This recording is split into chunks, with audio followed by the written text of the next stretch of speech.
Hi, I'm Tom Laux, City of Marshfield's Communications Director for Marshfield Media Access. And it's council preview time, and thank you for joining us. I have Steve Barg, our City Administrator. Good to be here, Tom. Great. Thanks for joining me, Steve. Absolutely. You bet. Well, council meeting coming on September 10th. We're going to talk about all the things that are going to come up, give you a little bit of a preview, so if you'd like to know more. This is a great video and time to tune in before next Tuesday. And again, Tuesday, 6 o'clock, council meeting takes place, again, September 10th in the council chambers. Please join us. Those meetings are open, or you can watch them on our Facebook page, which is on our city site, as well as and other forms of communication as well, like our Granicus platform. So please call me if you have any questions, 715-486-2070. All right, enough of me chatting. Let's hear from you, Steve, and talk about what's on the agenda. We have something right in the consent agenda already to talk about. Yeah, there's a business improvement district in the downtown area. A lot of cities have downtown business improvement districts, Tom, and it's an area that's kind of mapped out, and it's where we want to see some improvement done, whether it maybe be programming, maybe it's landscaping and decorative features, maybe it's repairing some things, making the downtown look nice so people want to come and shop and eat. We've had a business improvement district here for more than 2 decades, and there's a board that governs that. So every year the board has to decide what they're going to do. How much money do they want to raise, and what do they want to do? Now, they're raising money from themselves. So sometimes people talk about the bid budget, and they say, well, what's the city going to do with that money? It's really not our money. It's money raised by the downtown business owners for the downtown business owners. But what they do with it, Tom, is they take that money and they spend it for the benefit of the downtown. So every year they have a meeting where they talk about how much money that they want to raise from the downtown business owners, and then what are they going to do with it. Now, historically, they've given money to the Main Street organization, because Main Street does some wonderful things. I think you know that here. We're a Main Street community, have been for a long time. So we do programming, activities to bring people downtown. Hopefully they'll spend money. Some improvements to, again, landscaping and decorative features. But before they say, we're going to give you this money, they say, well, show me what you're going to do. So what you have in front of you is actually a resolution that says that $66,000 will be raised from downtown property owners, taxing them about $1.25 per thousand of building value. But then behind that, there's a whole plan that we update every year. And the Main Street manager, which is now Kaylee Gomez, goes through and says, well, look, if you give us this money, here's what we're going to try and do. Here's our goals. And there's various sections in here about, well, first of all, by quarter, first quarter, second quarter, third quarter. It talks about some of the background, but then it goes into some of the things that we want to do in terms of programming, activities. What about Hub City Days? What about special events on Wenzel Family Plaza? What about ways to try and attract and keep new businesses in vacant units? You know, we don't want vacant storefronts. So they walk through all this, and if they're satisfied, the bid board says, sounds good. We're going to tell the city to certify to raise this much money from the downtown property owners and give it, in this case, to Main Street for their operations, $66,000. So the council might look at this and they might have some questions. The city spends a lot of its own money on downtown, and they want to know that the bid is really doing its part to keep downtown up. There may be some questions on this plan. We're all trying to work together, as you know. You bet. If someone wants to be a part of this downtown Marshfield business improvement on the board, is it just made up of downtown business owners or anybody? How does that work? Yeah, it's like our other boards and committees. They're appointed by the council, but they really are geared toward people who have an investment in the downtown. Maybe they own a property downtown. Maybe they run a business downtown. Not everybody has to fit that category, but that's the lion's share. I would suggest if you have a business interest of sorts in the downtown and you'd like to be on this board, let the city know, let the mayor know, let Amy Krogman, our administrative specialist, know. We'll put you down like with other committees and boards so that when an opening comes up, we can see if you can be plugged in. All right.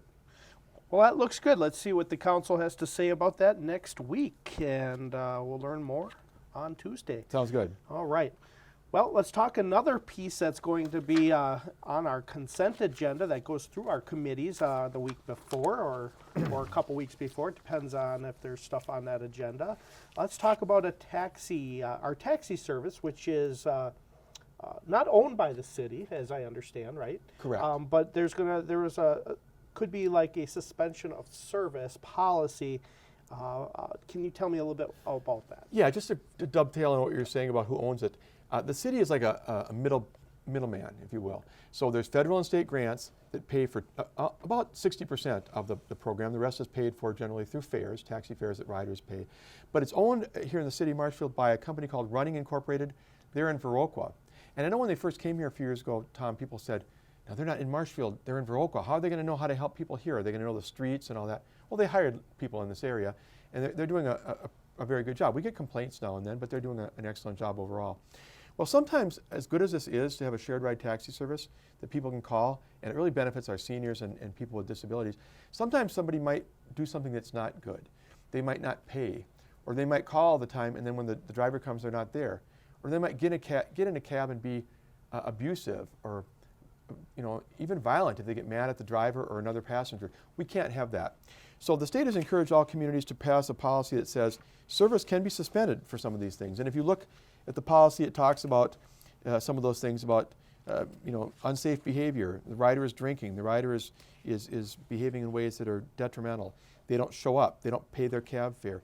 If you do these kind of things, you might be suspended and have to go periods of time in which you're not even allowed to ride the taxi. Now, we don't want to see that, but part of a business is making sure that the drivers are safe and that things run efficiently. So we adopted this policy a couple of years ago, Tom, but now we need to update it. There's some things that changed. Our address has changed. The people responsible for overseeing it have changed, and we want to make sure it's current and up to date with the state. So what we're really doing is amending it, but it's a good time to look back and say, does the policy still meet its desired objective? We don't use this very often. Most of our riders are wonderful people, but we need to have an up-to-date policy in place to deal with those who create concerns. You bet. And this is our ride. I don't want to call it a ride share, but this is our, I guess that's what it is, but it's our way to get around town for people. We don't have a busing service here in town. And Correct. Is this the only taxi service that is here in the city? It is, and you're right, it's a shared ride taxi service. There are not prohibitions on other services starting. Right. They could, but again, 60% of the revenue comes from federal and state grants. That would be hard to compete with if you were trying to run one on your own. But yeah, just to let people know, it's a shared ride service, which means if they were coming to pick Steve Barg up, but they get a call from Tom Laux and he's on the way, they're going to stop and pick you up. Sometimes people get annoyed because I've been waiting here 10 minutes. We do the best we can, but that kind of service, which is mandated by the federal and state grant, sometimes it won't be perfect, but it's a very good and very proficient cab service. Yeah, and it's reasonable to get from point A to point B. Yeah, and I think it's $2.85 a ride for people who are seniors and disabled. And it's a good bargain. People get to go to, they use it for medical appointments, getting groceries, all sorts of things. It works very well. Great. All right. Well, thanks for that info. Meal sites, is that something new that's going to take place at the 2nd Street Community Center? Yeah, the 2nd Street Community Center is a beautiful facility, the former library. And the ADRC, Aging and Disability Resource Center, thought that might be a good place to have a meal site for seniors.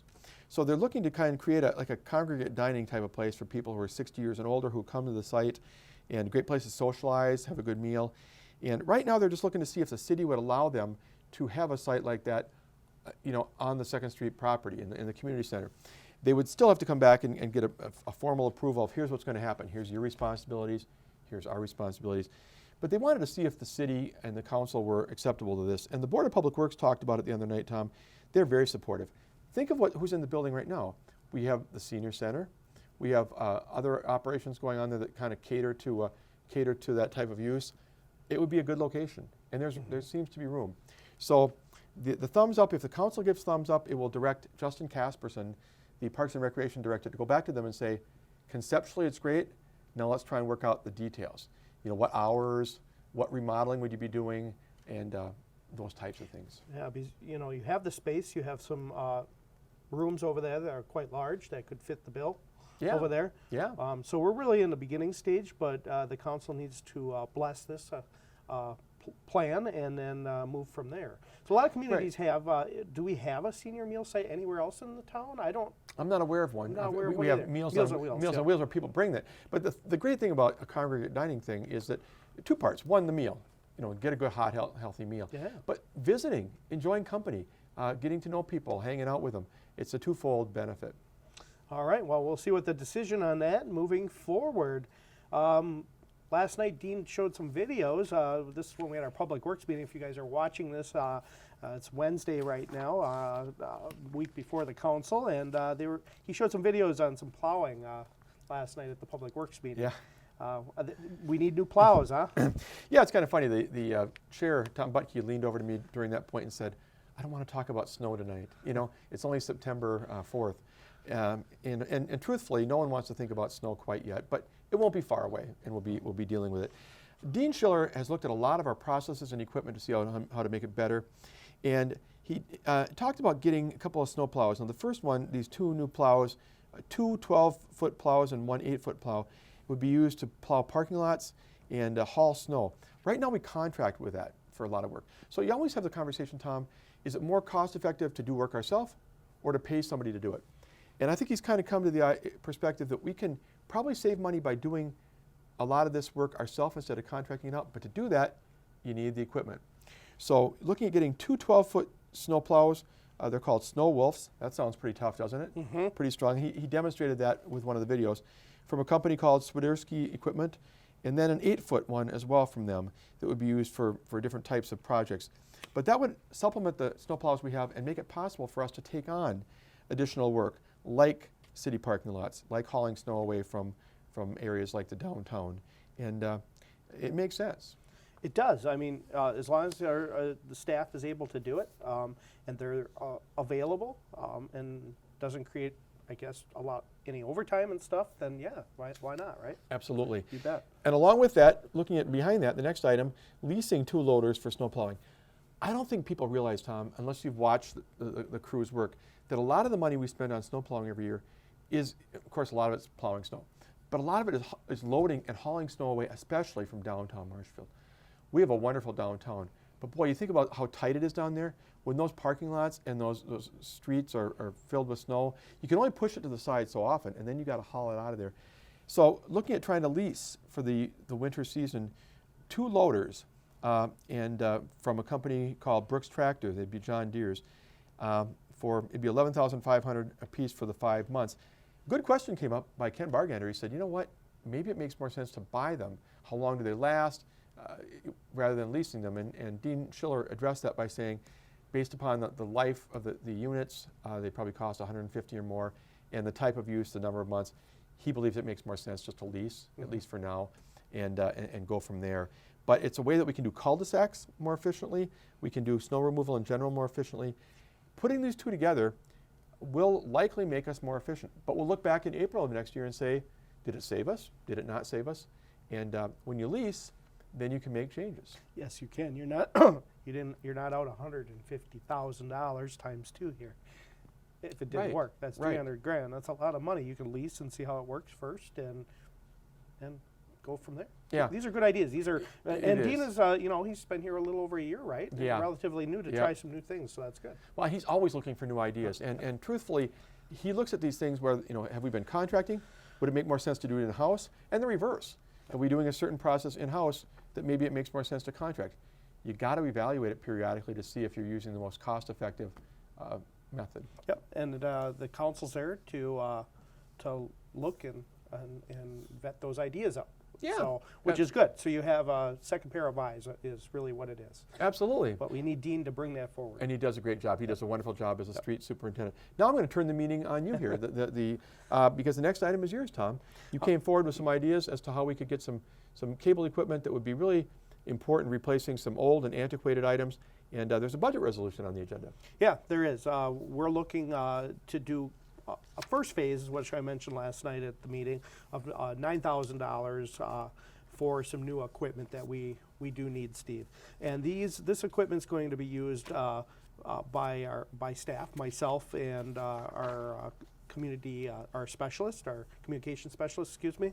And these are to help with some of the internal videos that we're providing, and not just videos, but work in general of our marketing to help with communication efforts out of our city. But also it's used within our cable, as people are watching right now on cable, this show. Some of this stuff will be used right here microphones. Our microphones have been kind of working and not working, and we need to make sure that everybody can hear what we're talking about. Yeah. It's very important, and this will help us a long way of improving a lot of things that we need to do. Better quality videos people can see and view, and we'll be hopefully moving forward with that, and it'll help with efficiency as well with a staff of 2 and our volunteers. Some of this stuff will be used for volunteers, and we're looking to get into at the bottom of the list if anybody did see it, and we're looking at using our technology the best we can, the new technology. Cell phones today are powerful. They're amazing. They're a tool more than a phone. And how do you use those in video? We all use them. A lot of people do, and it's amazing what they can do. So some of that very small amount is to help get some, I should say, new people involved. Some people that are maybe from the high school or younger people that like to use that, and we can use that. So that's a new approach of trying to change the way we've always done things. Well, Tom, I'm looking at the list of items that you're looking at getting, and it's a long list, but then, I mean, it's still less than $10,000, so it sounds like you've done a good job of speccing out what you want to buy. Besides microphones, maybe just name a couple of the other items that are on the list of things that you'd like to look at getting if, in fact, this budget resolution is approved. I think it's down there somewhere. Yeah, it's somewhere in there, but I'll just it's in my head. That's okay. I do remember most of it, but some of it is just even simple speakers and amplifying. We do a lot of stuff out on location. For instance, stuff for the mayor. He's held a few different business meetings, and we need to provide sound out to the public at those places, and even if we go. So simple as a speaker amplifier we don't have. That can be used not just for us, but other departments as well. So we're kind of like the housing of helping a lot of other people. Not just microphones, but talking about a communication device that we all can work on when we're out on location with volunteers, doing a parade. We need to talk to camera people to say, hey, go get this shot, go get this picture. We don't have anything like that unless it's really wired, and nowadays it's hard to be wired out on a street. So we can go a block or 2 blocks up with a camera person and get a picture and still send it back to the commentators. And we're planning to do that with our holiday parade coming up, which will be pretty exciting, and I believe in November. Yeah, so we're already planning that. Computers, gotta have computers. This job can't be done without a computer nowadays. And most jobs can't, but this one is essential. These videos take a lot of time to create and takes a lot of memory. We're talking about gigabytes and terabytes of versus a Word doc that might be kilobytes. So yes, it's essential for us to do this. This is our first phase, and second phase we'll look at down the road is our broadcasting equipment. It's actually quite old. It's 14 years old. Wow. And it's done a good job.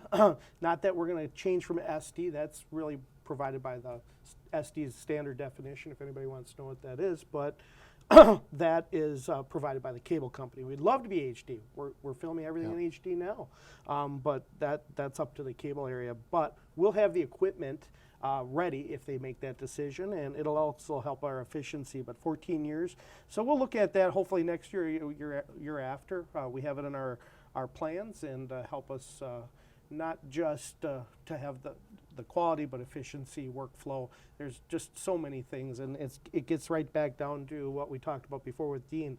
Efficiency and how you're doing things with like Public Works. We're looking at it that way as well. We only have 2 people. We don't want to have overtime. Right. Yeah. Well, I'll tell you what. You and David do an amazing job, and really you've only been together as a team for about 6 months. But we had I think I mentioned that we had a sort of an evaluation of how things have gone so far with the department the other day. The mayor was there. Jen Rakey, our human resources director, was there as well, and very, very pleased. But you have to have the tools. Like any profession, any occupation, you have to have the proper tools. And in what you do, without the right equipment, you can knock your brains out and not get to the finish line. So, and I want to throw a plug in too. We appreciate all the viewers, and if you catch something that seems wrong in terms of the audio or something that you have a question about, let us know so we can try to address it, because we certainly appreciate your watching these programs. Yeah, most definitely. We can't watch this 24/7. So we need to hear from our constituents out there. It's so important. Yep. I look at it as a way to improve. I think that's, if it's not right, let's get it right. We're spending money and want to do a good job for everybody. So Super. really important. Well, let's move on back to me again asking questions here, Steve. I like turning it on you for a minute, though. Yeah, why not? It's a little bit different. So let's talk about a first reading of an ordinance that is talking about curbside collection. I guess that's just done here in the fall. Maybe every fall is talked about. This has to deal with probably brush and Christmas trees. Yeah, curbside collection of brush and yard waste, and then Christmas trees. What's going on in this ordinance is probably not a big deal to the average person, Tom. What the Public Works Director, Dan Konecka, is suggesting that really staff could set the schedule without having to bring this annually to the Board of Public Works.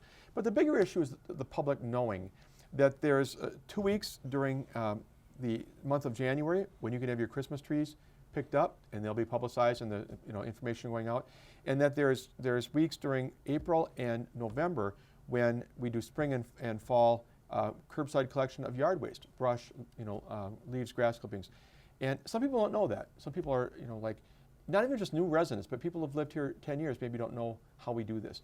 So contact us. We'll put information out with your help as best we can, and let the folks know that this service is available to them and take advantage of it. Yeah, because, I don't even know how it works, if it's piled or it's in a bag, and I want to provide that to even new people that live here that may not know. Well, Every yeah. community is different on how they It is. handle it. It's surprising. And we're blessed to have a site that Advanced Disposal provides and I go out there a lot during this time of the year. My wife and I are, cleaning around the house with yard waste and brush and stuff, and I haul it down there. But it's important to realize that the city, during certain limited times, will be able to help you with those same types of things. Right. But the compost is always there So. if they want to take it down by themselves. Correct. Any time of the year. It's on the southeast side of town. It's just off of Veterans Parkway, and it's a good place. I mean, you go there after the storm we had in July. Oh my gosh, the number of cars going in and out of there with brush and other stuff, twigs and whatnot, was huge. All right. Let's talk about electronic devices. That's important piece in meetings, and see what you have to say about why electronic devices should be taken off, turned off, or turned on.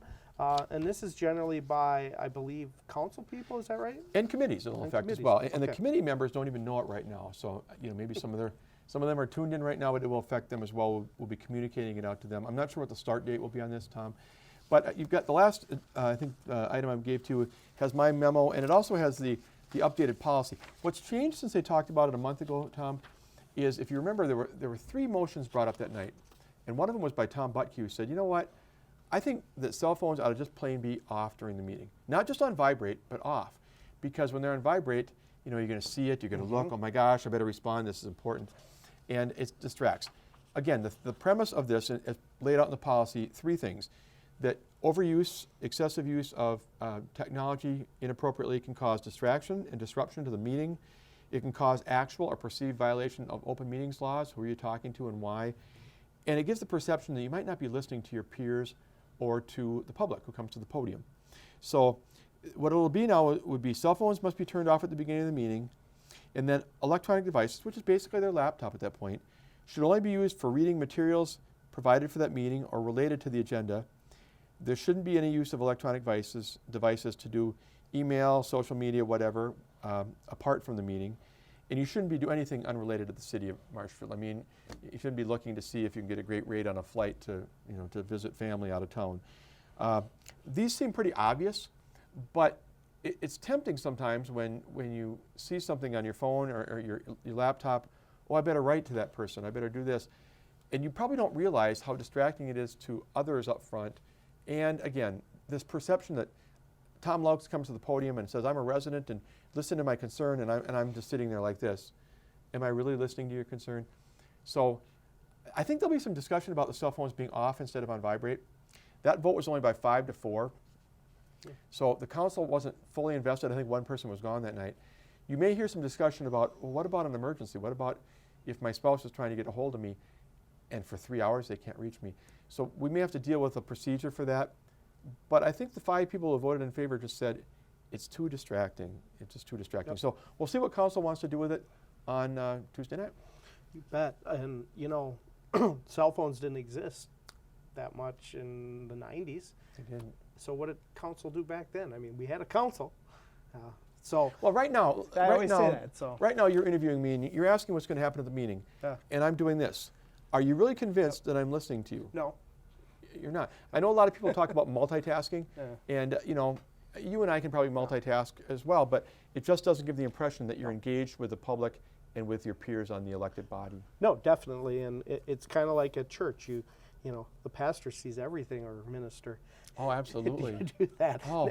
I don't know. I probably wouldn't, but nowadays I guess people are looking actually At their at their Bibles, Bibles.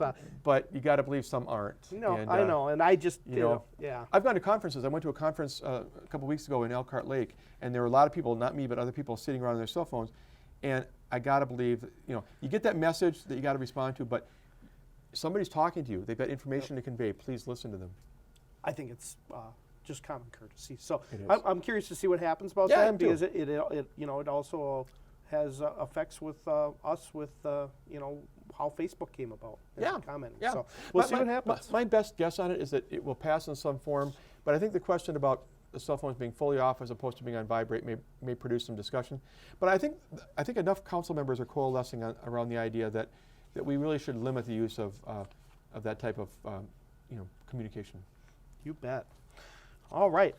We have a few things that I wanted to bring up about closed session. Sometimes we can just chat a little bit about it if you are willing to give us a little information about a few things that are on our closed session agenda for next Tuesday. Yeah, and again, it looks like right now, we never know what's going to be on closed session until the last minute, because it depends upon, do we get the information from the developer? Is the agreement coming together? Right now we've got 2 items on there, possibly buying a piece of property in the downtown area and possibly partnering on a development project with the Marshfield Mall, which is exciting. But again, we talk in closed session. The reason we do is because we can't give away our negotiating positions. But I guess I believe that maybe within the next 30 days or so, that we may come out into open session at some point and make an announcement that we're taking action. And so again, I want people to realize that sometimes these kind of discussions go nowhere. Sometimes they go somewhere good. And in this case, I'm hoping that they do go somewhere good. And I do feel like positive conversations are happening about the mall project. I just want the community to know that, since I can't talk much about closed session, but I've been hit up by people saying, gosh, we lost pennies, lost Yonkers. Is the city doing anything? Is the developer doing anything? To know that these conversations are going well, and hopefully we'll see something positive happen within a month or so. All right. Well, thanks for that information. It definitely helps out people that maybe want to know a little bit what's happening. A few more minutes left. Budget meetings are going to take place coming up. You're busy right now going through all the stuff that our departments have done over the next couple weeks. Yeah, and maybe I said this before with you, Tom, but a couple of years ago, before you came on board, I used to joke with Amy Krogman, our administrative specialist.